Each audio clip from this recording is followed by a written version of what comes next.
पहिला प्रश्न अर्थात आता चान्स मिळणार आहे राज्यमंत्री अदिती तटकरे यांना. हिंदुस्तान या इंडिया? हिंदुस्तान, इंडिया, भारत तिघही चालते. ओके, नेक्स्ट खासदार डॉक्टर श्रीकांत शिंदेजी. बी टीम का सी टीम का झेड टीम?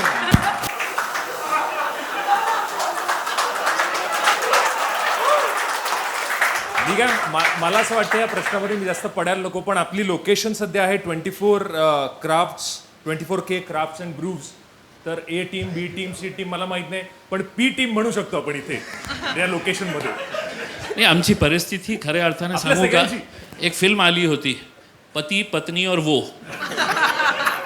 तर जे वो जे होते ना ते आम्ही आहे. कधी हे म्हणतो हे आमचे, हे म्हणतो नाही हे आमचे नाही, म्हणजे अशी परिस्थिती निर्माण झालेली आहे आमची की काय करायचं आम्हाला कळत नाही. अच्छा, आमदार धीरज देशमुख. तो इम्तियाज भाई, अभी आईपीएल का दौर चल रहा है, 2 नई टीम आईपीएल में इस बार उतरी हैं, तो आप कौन सी टीम में खेलना चाहेंगे, गुजरात में या लखनऊ में?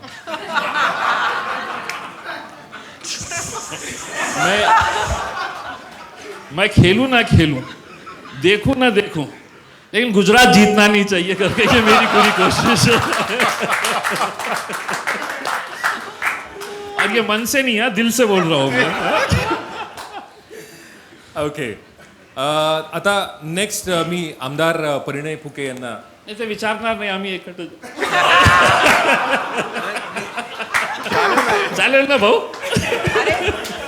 रायडर सह विचारा. फॉर्मॅलिटीसाठी तरी विचार लागेल. नाही, तुमचं आता नुकतंच तुम्ही तुमच्या पक्षाने महाविकास आघाडीला युती करण्यासाठी निमंत्रण दिलं की आम्ही युतीला तयार आहे. कारण हे जसे प्रश्न विचारत आहे तसंही बाकी लोक विचारतात की तुम्ही बी टीम आहे, तसंच तुम्ही युतीचा यांना प्रस्ताव पाठवला, त्या प्रस्तावाचं काय झालं? काय आहे की प्रस्ताव दिलेला आहे आणि ते जे 3 चाकीची ऑटो रिक्षा आहे ना, फक्त 2 चाकीला दिलेले आहे, मी त्यांना दिलं नाही आम्ही. तर आता आमचा चाक कशा फिट करायचे आहे तर त्यांना बघायचे आहे. आतापर्यंत काही आलेलं नाही आहे. 4 चाकीचा ऑटो पण सोडणार नाही मी, त्यांच्या मागे राहणार आहे. कारण देशामध्ये आपल्याला भारतीय जनता पार्टीला पराभव करण्यासाठी एक चाक लावण्याची गरज आहे. मला वाटलं होतं तिघच माझ्या विरोधात, तुम्ही चौथी. बरं, चला, आपला अराजकीय असा हा हीट वेव्हचा राऊंड संपलेला आहे. प्लीज मी तुम्हाला विनंती करतो, तुम्ही प्लीज स्थानापन्न व्हावं. आणि थंडा पाणी आहे यार, तुम बोले गरम आहे गरम. नाही, सवाल गरम आहे, ये थंडा आहे.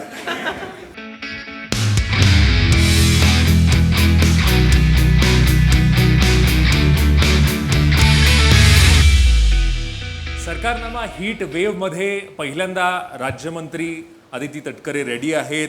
इथे पाण्याच्या छोट्या पूलमध्ये त्यांनी पाय सुद्धा डिप केलेले आहेत आणि आता हीट वेव्हला सुरुवात होणार आहे. प्रश्नांना सुरुवात करूयात. पहिल्यांदा आपण इम्तियाजजींना प्रश्न विचारायला सांगूया. पहिलाच ओपनिंग बॉलर एकदम स्ट्रॉंग आहे.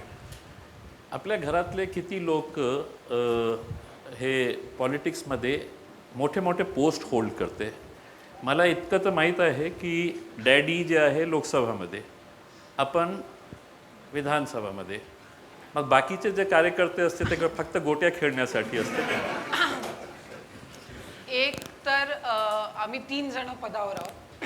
1 लोकसभा, वडील लोकसभा खासदार आहेत, मी दुसरी विधानसभा आणि माझा भाऊ विधान परिषद. आणि वैशिष्ट्य म्हणजे कुठलाही न निवडणूक लढता निवडून आलेला नाहीये, लोकांमधूनच निवडून आलेला आहे. सो मला वाटते कार्यकर्त्यांना मंजूर असेल म्हणून त्यांनी निवडून दिला असेल. माझी या प्रश्नाला विकेट गेली असती, पण चांगला फेस केला त्यांनी.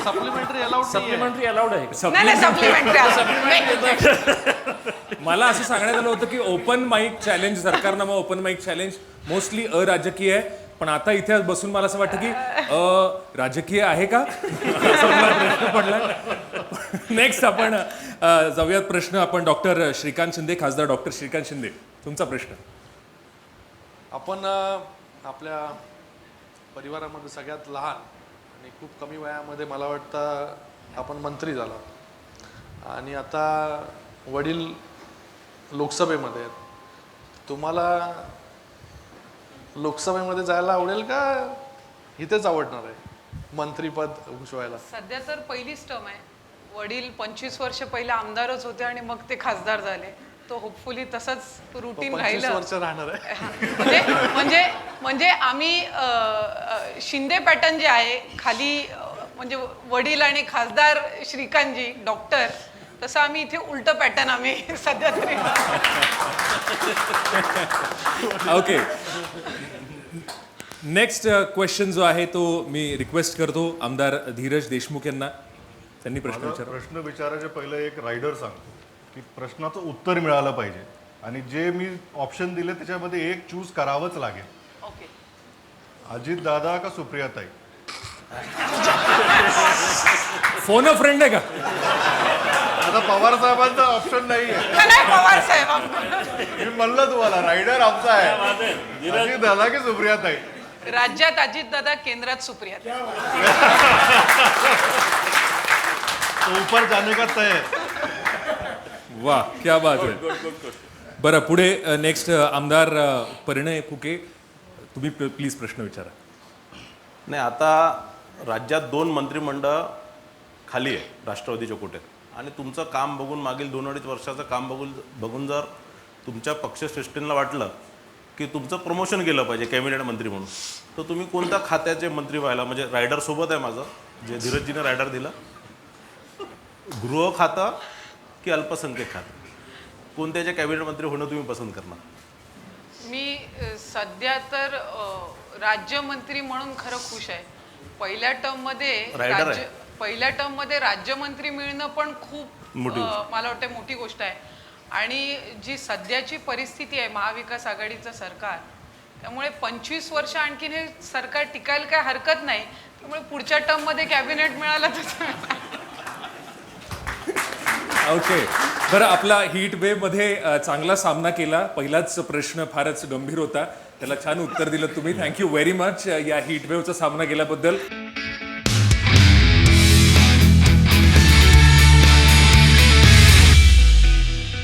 ओके, पहिला प्रश्न राज्यमंत्री अदिती तटकरे.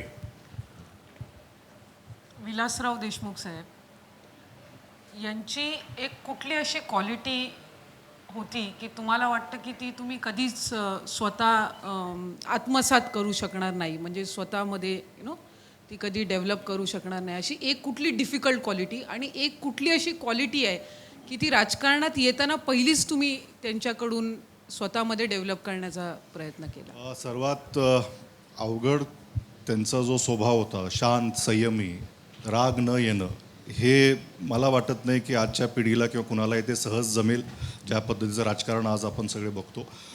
आणि त्यांच्याकडून जे शिकण्यासारखं आहे, श्रद्धा आणि सबुरी. राजकारणामध्ये काम करत असताना डोक्यावर बर्फ आणि जिभेवर साखर हे ठेवून आपलं काम करत राहणे, एवढेच त्यांच्याकडून शिकणे. वा.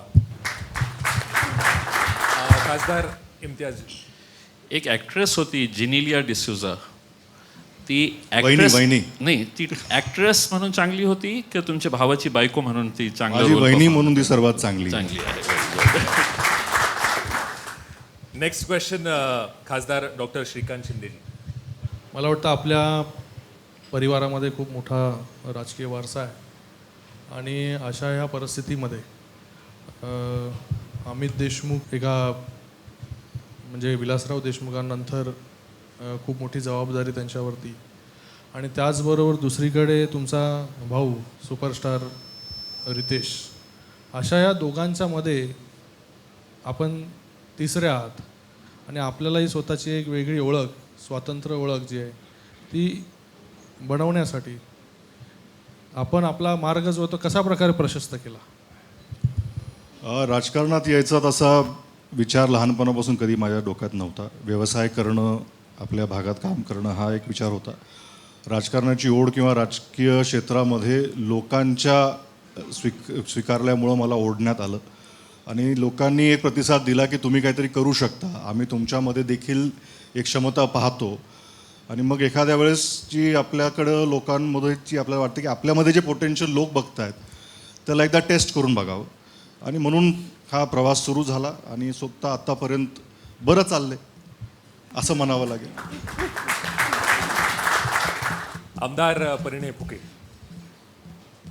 विलासराव देशमुख साहेबचं जे आम्ही बघितलं आहे वाचलं आहे त्यांच्याबद्दल, तर ते पुरोगामी होते, अँटी BJP अँटी शिवसेना होते, नाही ते विरोधात होते.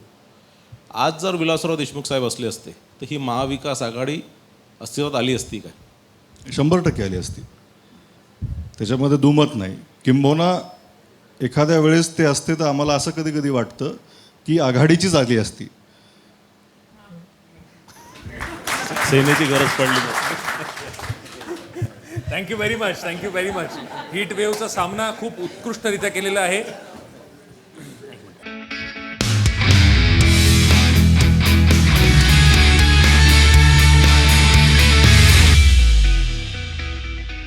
राज्यमंत्री अदिती तटकरे, पहिला प्रश्न. खासदार म्हणून तुमची ही दुसरी टर्म आहे. 2014 ते 19 फर्स्ट आणि आता सेकंड. दोन्ही टर्ममध्ये तुम्हाला पार्लमेंटमध्ये डिफरन्स काय वाटतो? पाणी थंड आहे ना. मला वाटतं 2014 आणि 2019, 2014मध्ये सगळंच नवीन होतं. 2014चा सुरुवातीचा काळ एकदम सगळ्या गोष्टी समजण्यामध्ये, शिकण्यामध्ये, आणि त्याच्यामध्ये जे लीडर्स किंवा जे निवडून आले होते किंवा आणि चांगले ओरेटर्स होते, चांगल्या गोष्टी आम्हाला 2014मध्ये खूप मोठ्या प्रमाणामध्ये एक स्पीच असतील लोक देणारे. आता इम्तियाजसारखे लोक आले, पण अगोदर जे लोक होतं त्याच्यामध्ये खूप काही शिकण्यासारखं होतं. खूप त्याच्यामध्ये व्हेरायटी ऑफ स्पीचेस आपल्याला बघायला मिळाले. आणि 2019मध्येही आता नवीन पिढी त्याच्यामध्ये खूप मोठ्या प्रमाणामध्ये निवडून आले, नवीन फर्स्ट टाइमर्स. तर त्यांच्याकडूनही काहीतरी आपल्याला पहिला एक वेगळा अनुभव होता, आता एक वेगळा अनुभव. दुसरा प्रश्न, इम्तियाज जलीलजी. समजले ना? समजा केंद्रामध्ये तुमची सरकार आली, सत्ता आली, तर प्रधानमंत्री उद्धव ठाकरे चांगलं असू शकतं किंवा शरद पवार चांगलं असू शकतं?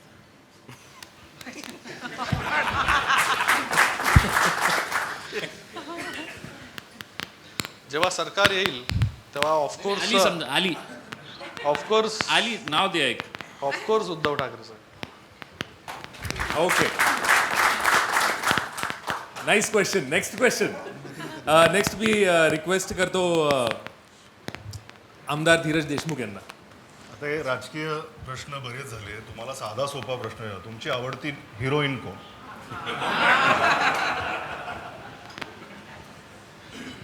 मल्टिपल चॉईस आहे इथे. हा, तेच आहे. तेच विचार करतोय कोण कोण आहे ते.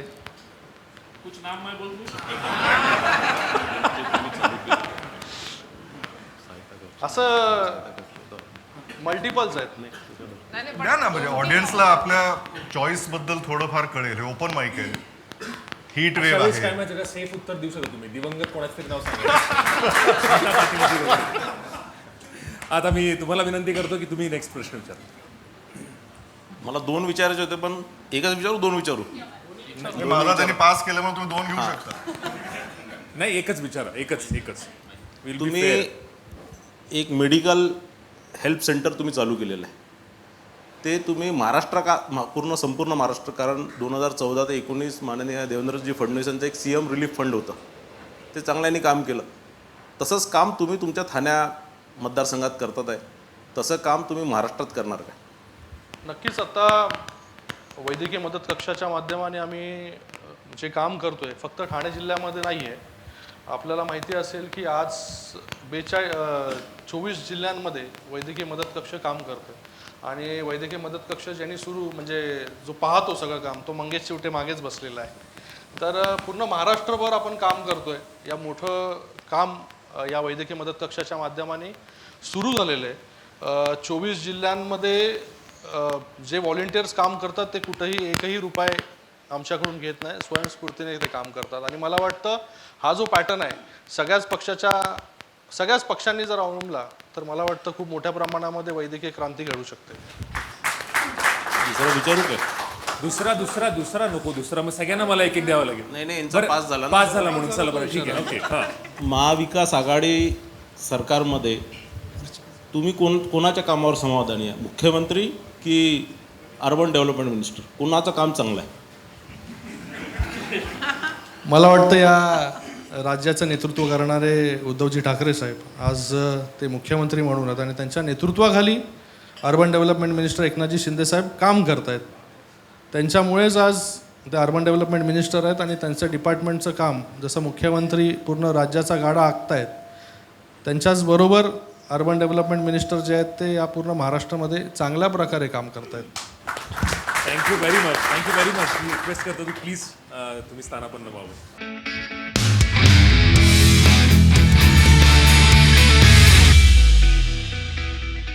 ते म्हणतात पाणी असो अथवा नसो, मी हीट वेव्हचा सामना करीन. मी नागपूरचा आहे. आम्ही भाजपमध्ये असल्यावर पहिले बर्फ घेऊनच फिरतो. पहिला प्रश्न ॲज युजल राज्यमंत्री आदिती तटकरे. आपण ज्या पार्टीचं प्रतिनिधित्व करता त्याच्यातला एक असा विचार जो आपल्या राष्ट्राला पुढे नेऊ शकतो आणि एक असा विचार जो राष्ट्राला 100 वर्ष मागे नेऊ शकतो, असं कुठले दोन? बघा, भाजप हा देशातला जगातला सर्वात मोठा पक्ष आहे आणि हा आपल्या देशाला, भारताला जगात नंबर 1 नेण्याची क्षमता असलेला एकमेव पक्ष या देशात आहे, तो भाजप आहे. आणि त्याचा असं कोणी देशाला मागे नेण्याचा कधीच विचार नाही आहे. आणि जो भाजपचे सर्वच विचार जे आहेत ते देशाला पुढे नेण्याचे आहे. आमचं ब्रीदवाक्यच आहे, first country then party then मी. म्हणजे देश मागे नेण्याचा कुठेच विषय नाही, देश पुढेच जाणार आहे आणि जगातला नंबर 1 देश हा भारतीय जनता पार्टीच्याच राज्यात होणार आहे. इम्तियाजी.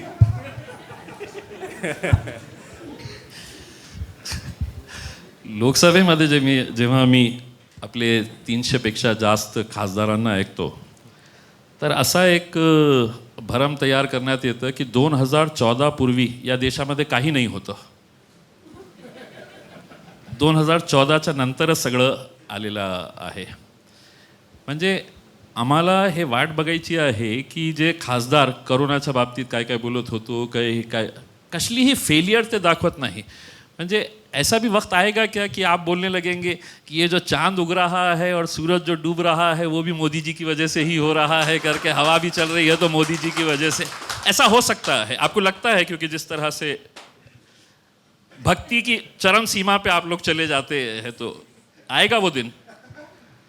देखिए, ऐसा है कि आपने ये सवाल पूछ के ये तीनों के मन में जो शंका थी कि आप बी टीम है, ये आपने दूर कर दी. और दूसरा, ऐसा भारतीय जनता पार्टी के कोई भी नेता या कोई भी कार्यकर्ता, कोई भी मेंबर ऑफ पार्लियामेंट या कोई भी मंत्री ने कभी जो प्रकार का आप बोल रहे वैसे प्रकार का मुझे कभी ज्ञात नहीं है, मैंने कभी सुना नहीं है और ऐसा कोई बोलता नहीं, हमारे यहाँ वो संस्कार ही नहीं है. तो इसीलिए आप जो आपका मिसकंसेप्ट है वो दूर करना चाहिए. यानी इन तीनों का मिसकंसेप्ट आपके प्रश्न ने दूर कर दिया, पर मुझे लगता है कि आपने भी ये मिसकंसेप्ट दूर करना चाहिए. सप्लीमेंट्री पूछ नहीं सकता हूँ, नहीं तो इसी के ऊपर अपन दोनों की जो जाती थी वो बाद में मिलके कर लेंगे. जगातला सगळ्यात मोठा पक्ष आहे. आता भारतात इलेक्शन लढताय, जिंकता पण आहे. भारताच्या बाहेर पण विचार केला इलेक्शन लढायचा.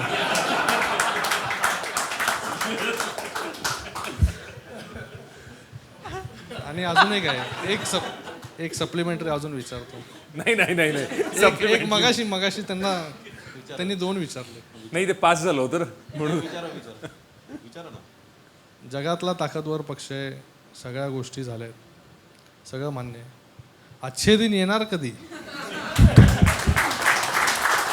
या देशात मला वाटतं पहिला प्रश्न नंतर देतो.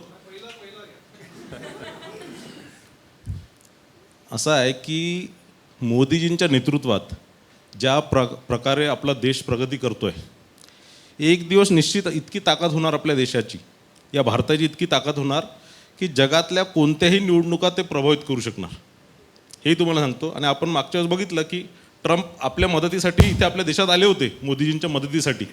याच्या पुढे मला वाटतं बाकी देशातही कोणाला याच्यामुळेच ट्रम्प गेले. नाही ते काही झालं असणार. बघा असं आहे, एक सेकंड मला उत्तर देऊ द्या. या पूर्ण या देशाच्या किंवा जगाच्या इतिहासात पहिल्यांदा कोणत्या तरी एका देशाच्या प्रेसिडेन्शियल उमेदवाराने दुसऱ्या देशाच्या पंतप्रधानाला विनंती केली की तुम्ही मला मदत करा. ही त्यातल्या त्यात मोठी गोष्ट आहे. तो जिंकणं हारणं हीच सेकंडरी आहे. मदतीसाठी मला सांगा, दुसऱ्या या देशात या पूर्ण याच्यात सगळे पॉप्युलर खूप सारे प्राईम मिनिस्टर होते, पण दुसऱ्या देशाच्या लोकांनी मदतीसाठी हात तरी पुढे केला आहे का? आपले पहिले पंतप्रधान नरेंद्र मोदी असे आहेत की ज्यांच्या पुढे अमेरिकासारखा जगातला सर्वात ताकदवर देश, त्या ताकदवर देशाचे सिटिंग प्रेसिडेंट ते मोदीजींपुढे हात पसरवतात आणि तुम्ही मला मदत करा, मतदान मिळण्याकरता मदत करा. हे त्यातल्या या देशासाठी फार अभिमानाची गोष्ट आहे आणि भारतीय जनता पार्टीच्या कार्यकर्ता म्हणून माझ्यासाठी फार अभिमानाची गोष्ट आहे. दुसरा प्रश्न तुम्ही विचारला, अच्छे दिन कब आएंगे. असं आहे की या देशात ज्या प्रकारे भ्रष्टाचार बंद झालेला आहे, 2014च्या पहिले ज्या प्रमाणात भ्रष्टाचार होत होता, ज्या प्रमाणात घोटाळे होत होते, ते आज 2014 ते 2022 आहे. आज एकही त्या प्रकारचा घोटाळा बाहेर आला नाही. हेच या देशाच्या नागरिकांसाठी अच्छे दिन आहे असं मला वाटतं. वा, नेक्स्ट धीरजजी. आपल्या तिघे चौघही नाही म्हणून तुम्हाला नाही, शेवटी आता आपल्या पक्षाबद्दल जगातला सर्वात मोठा पक्ष, शक्तिशाली पक्ष, नेतृत्व हे सगळं आपल्याकडं ताकद असताना आणि आपण म्हणलात की 14 नंतर जो काय कायापालट देशामध्ये आणि जगामध्ये आपण प्रभावी आहात, पण प्रत्येक वेळेस कुठलाही प्रश्न आपण काढता आपण नेहरूजींची का आठवण काढता? कारण असं आहे की काँग्रेस आजही स्वतःच्या पक्षाच्या अध्यक्षांच्या भरोश्यावर मतं मागत नाही किंवा त्यांच्या पक्षाच्या दुसऱ्या कोणत्याही पंतप्रधानांच्या भरोश्यावर मतं मागत नाही. ते आजही नेहरूजींच्याच भरोश्यावर मतं मागतात. म्हणून असं आहे की आमच्या पक्षात असं वाटतं की कंपॅरिझन झाली पाहिजे, त्यांच्यासोबतच झाली पाहिजे. दुसरे बाकी काँग्रेसच्याच नजरेत बाकी जितके पंतप्रधान या देशात झाले ते काही तेवढ्या त्यांच्या भरोश्यावर मतं मिळणार अटल असं- बिहारी वाजपेयी पण पंतप्रधान झालेत, ते ह्या गेल्या 60 वर्षामधलेच आहेत. नाही बघा, कंपॅरिझन कधी विरोधकासोबत होतं, आपसात थोडी ना कंपॅरिझन होतं. तुम्ही हे तर मान्य करता की नेहरूजींनी काहीतरी केलंय. नाही काँग्रेस पक्ष हे मानतं. माझं कंपेअर करण्यासाठी काहीतरी असलं पाहिजे ना, नाहीतर आता इम्तियाज भाई म्हणले कुछ था ही नहीं, एटलीस्ट अभी है कि कुछ था उससे कंपेअर कर रहे हैं. नाही ऐसा आहे की काँग्रेस पक्षच हे मानतं, म्हणजे काँग्रेस पक्षाचं आजचं नेतृत्व जे मानतं मागील 10-15 वर्षापासून जे काँग्रेस पक्षाचं नेतृत्व करतात आहे की नेहरूजी, कारण ते आताही नेहरूजी आणि गांधीजींच्या नावाने मतं मागतात. त्यांच्याकडे दुसऱ्या कोणत्याही पंतप्रधानाच्या भरोश्यावर मतं मागण्याकरता त्यांच्याकडे जागा नाही आहे किंवा काम दाखवण्याकरता जागा नाही. ते कंपॅरिझन नेहरूजीचं करतात, म्हणून आम्ही टीका नेहरूजींवर करतो. वा. नागपूर मुळे खरी हीट वेव्ह इकडे आलेली आहे.